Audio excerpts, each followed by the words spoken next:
એમની ઉત્સાહ, એમની કામધેનુ ગૌ માતા પ્રત્યેનો પ્રેમ, એમનો ધંધો, એમનો વ્યવસાય, એમનું પરિવાર, તમામ વસ્તુ છોડી અને મારા સ્વયંસેવકો ભાઈઓએ આ કથાના આયોજનને સફળ કરવા અમારી ગાયનું આયોજન અમારી ગાયો માટે અને અમારી કામધેનુ માટે છે. અને કામધેનુની વાત આવે ત્યાં બધું ન્યોછાવર કરતો હોય આવા સ્વયંસેવકોને એકવાર જોરદાર તાળીઓથી આપણે વધાવી લઈએ.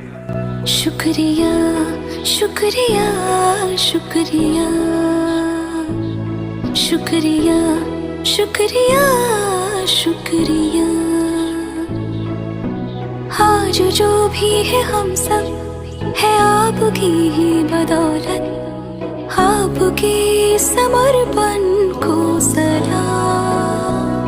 शुक्रिया शुक्रिया शुक्रिया शुक्रिया शुक्रिया शुक्रिया.